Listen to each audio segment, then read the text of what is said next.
Hello, welcome to FHE on the Road with Christine Stevenson. This podcast is designed to connect the people and the places from the past with your lives today, with 5-minute stories and facts from church history. Save these stories for when you are traveling through these areas to bring history to life.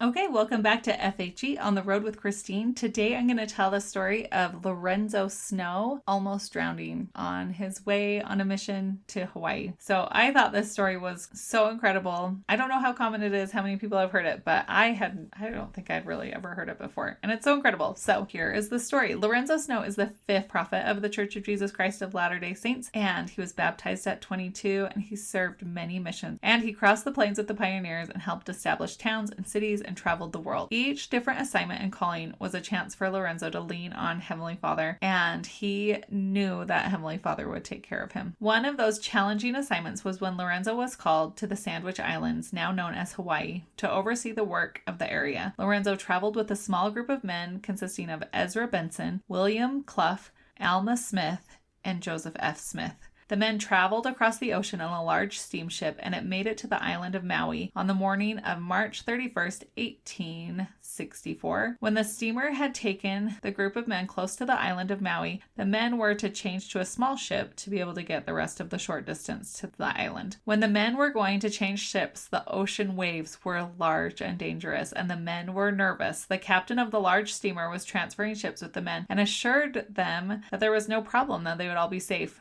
The young Joseph F. Smith refused to load onto the smaller boat, saying it was unsafe. Joseph F. Smith stayed on the ocean steamer and watched over the men's luggage. He was like, I am not going out there.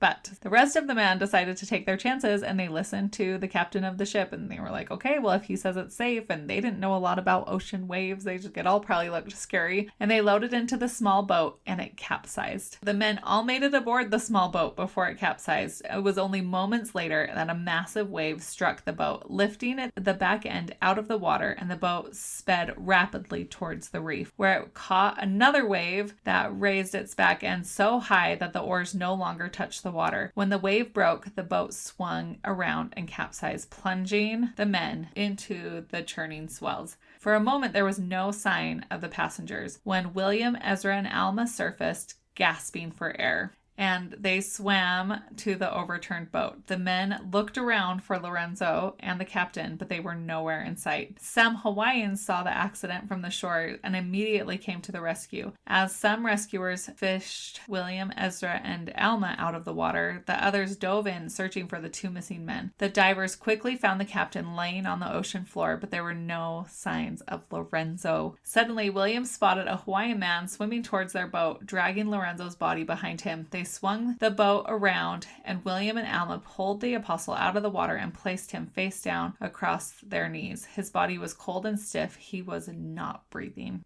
When they reached the shore, William and Alma carried Lorenzo up the beach and stretched him across the side of a barrel and rolled him back and forth until the water poured out of his mouth. They then rubbed his arms and chest with a strong-smelling oil and rolled him across the barrel once more to make sure all the water was out of him. Lorenzo still showed no sign of life. "We've done all we can do," said a man from the shore who assisted them. "It was impossible to save your friend," he said. Neither William nor Alma was willing to believe that God had brought Lorenzo all the way to Hawaii just to let him die. And as a little boy, Alma himself had almost died when a mob attacked his family in Hauns Mill, Missouri. And that story is incredible. And that's one of the craziest connections to me, that this Alma, this little boy, he was the one that had his hip blown off in Missouri, and he was the one there. So these 2 men, acting on faith, William and Alma, tried once more to revive Lorenzo. A thought crossed William's mind to place his mouth over Lorenzo's and blow as hard as he could into the apostle's lungs. He blew in and out again and again until he heard a faint rattle in Lorenzo's throat. The noise encouraged him, and he blew again until the rattle turned into a groan. "What's the matter?" Lorenzo whispered at last. "You have drowned," William said. He asked the apostle if he recognized him. "Yes, Brother Williams, I knew you would not forsake me," he said. "Are you, brethren, all safe?" "Brother Snow," William said, "we are all safe."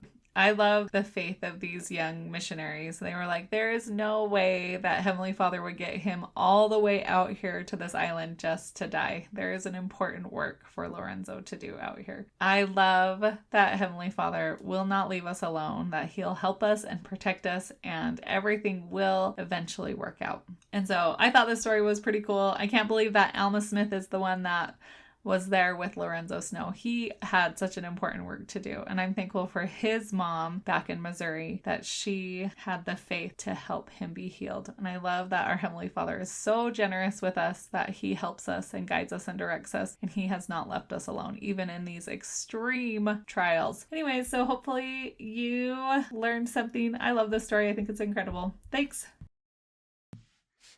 Thank you for listening to FHE on the road today. We hope you enjoyed what you've heard. Please like, subscribe, and share with anyone who'd be interested in these stories. Thanks.